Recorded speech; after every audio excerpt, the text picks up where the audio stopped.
Talk about, how you got started with Tunezy, and then I want you to take a moment, or I understand you're going to do a little screen share and show us around the site and tell us exactly what it is you're doing. Yeah, I think the early idea that we came up with, so I was at a Billboard conference in November, and Ron Conway, early investor in Google, was on stage, and he was like, the music industry's gone through so much over the last 10 years, but now is a time for change. Now there's a lot of opportunity for disruption. And I thought, what is the biggest entity within the music industry that can be disrupted? And I came across these record labels. And as kind of an outsider, I tried to come in and understand, okay, what are they really doing nowadays versus what they were doing 10 years ago? And it just seemed like there's a lot of opportunity, and they were already being disrupted by a lot of different platforms. So we said, okay, why not create a platform to really disrupt these record labels? So the original concept was a social record label. Seems like a lot of people just add the word social to anything and they come up with a business. But the more we delved into it, the more we realized, okay, the opportunity isn't that. The opportunity is that musicians are finding new ways to make money. And what is, the up and coming way? What are they able to do now that they couldn't do before?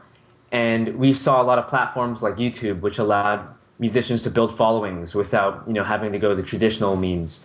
We see platforms like Kickstarter where they're able to raise money. And then we start digging deeper into Kickstarter. We start seeing, okay, a lot of these musicians are raising money for a campaign, for an album, but the challenge is that they don't have that many albums per year. They raise tens of thousands of dollars. Fans buy these perks. If you pledge $10, you get a CD, $50, you get a Skype chat, $500, you get to hang out with them in a studio. And we're like, why can't we just sell these experiences on its own, a la carte? And that's kind of how it came about. We just started talking to a lot of musicians. We started seeing, okay, what are the different ways that they're currently making money? And we just decided to create an a la carte platform, a commerce platform, to just help them sell these engaging experiences. Okay, why don't you show us the website and then give us a quick tour, and then I got a couple questions for you once we get home. So I'm just going to share screen here. There we go. There it is. All right, there we go. We're rolling. Okay, so I'll try to go slow because I know it might be laggy.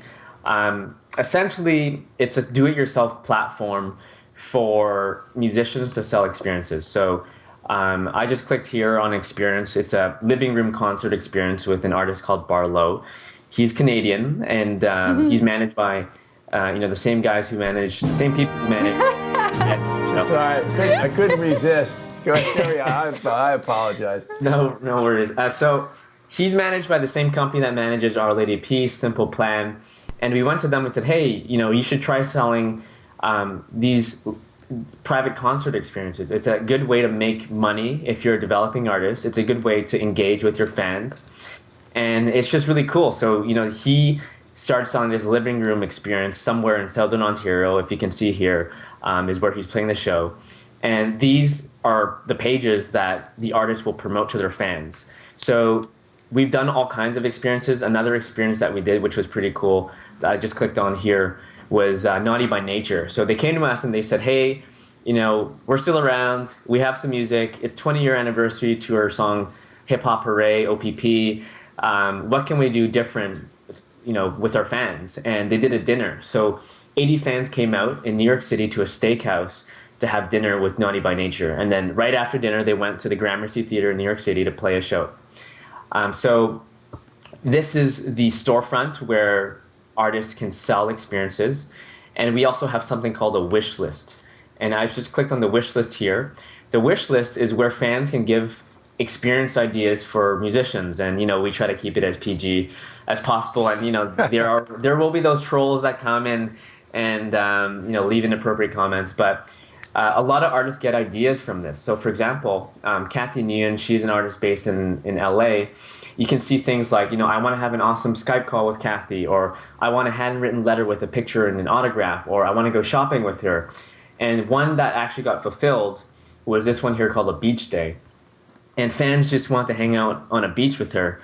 And I think what's interesting that we've noticed is that, so she's on YouTube. YouTube has created kind of a new type of artists, and I call it some people call it the working class artists. They're making good money. They're not necessarily Justin Bieber caliber nor are they unknown. They're kind of in the middle. And I think that this middle section is the sweet spot for us. And I think that there's going to be more and more of this middle section. Let me ask you a question about that. You mentioned that your initial gut was to go through the labels on this, and then you said that you've talked with a couple managers. Where do you find that you get the most support to make these things happen? Is it from the labels? Is it from the managers? Is it from the artists? I think it's the managers, and a big reason is that, one, the labels can't touch any of this revenue. It's revenue that the managers and the artists will get to keep. And I think that the managers are generally much more in tune with what these artists can do, with the type of pull that they have, and also what they are open to. Like you'll have some artists who will say, hey, like literally, and it's very surprising, they'll say, hey, I'm not really good with fans. They'll say, I'm great in the studio, I'm great in front of a camera, but when it comes to in-person interaction, I'm not great with that. And I think only the manager will really know because they hang out so much with them. So I think it's the managers who really love this, and we've been pitching a lot of managers, both, we pitched a lot of the mainstream A-list managers, and I think what we noticed is that the sweet spot really, again, is that mid-tier developing level, because it's a stage where they're open to experimenting with all kinds of things, and it's a stage where the money actually moves the needle for them. Yeah, it's something we talked about, is that whole idea of there's like stages in a band's career. And I think, I've said a million times that in the early days of a band's career, they're much more inclined to do things because you're trying to be noticed. And the risk of doing something stupid or being improperly perceived is so overwhelmingly outweighed by the fact that nobody would pay attention at all that it's a little bit easier. As the bands get more successful, they have more demands for their time and everything else. And that was kind of one of my questions. Can you build a business around these mid-level artists out there? Is my question as a business guy. Yeah. So I think we obviously think about that quite a lot, and a couple things. The first thing is that at South by Southwest, Nielsen came out with a report that said a couple things. The one thing that it said was that, hey, there's up to $2.6 billion of additional revenue to be made in the music industry if producers, managers, and labels can help artists monetize premium content and experiences. And it said experiences. So I think that,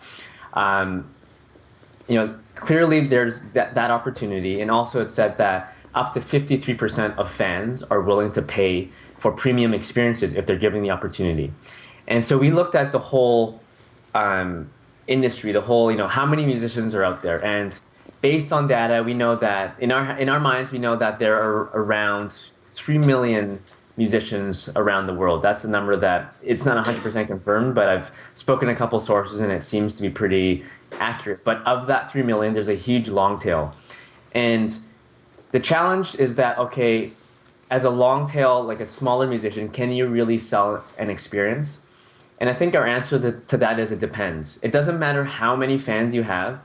What's more important and most important is how engaged they are. We've had one YouTube artist with 7 subscribers sell for $500 a fan paid to get her to write a custom song for her. And so I think that this mid-tier, this middle kind of torso of the market is increasing because it's easier to distribute your music now. It's easier to market your music yourself. It's easy to have more niche content. Like some of these artists that we work with are super, super niche, but they have followers. And I just think that there's a huge opportunity that segment will get bigger. And I really do think that there are enough of those mid-tier, because every artist who wants to make it big has to go through that stage anyway. So, there will be more and more of those artists going through that stage, I think. Yeah, and I wonder, too, from my perspective, if there isn't a bit of a generational, transition that needs to go on here. The artists of my generation weren't used to doing this. They showed up, they played music. Mick Jagger was more like, hey, you should be happy to be in the room with me. Artists that are somewhere in that transition, my clients in Incubus who made it a point to be very personal about their approach for a very long time, and the internet is a great tool to do that, or probably somewhere in the middle. But for the artists that are coming up now, that have grown up in the digital age 100%, that have really no idea of how it used to be in the good old days. I think that's maybe the promise in your business here? Because I'll say this to all the artists that are out there watching, all the managers, label folks, is that with the cost of music, being devalued in a lot of ways, this personal notion, what you call experience, what I call making it personal, becomes more and more important in terms of building a fan base and keeping them engaged, when you're past having big hits. The Rolling Stones are out here still doing big business. They haven't had a hit in years. And they're out there selling these experiences for quite a decent amount of money, as it turns out.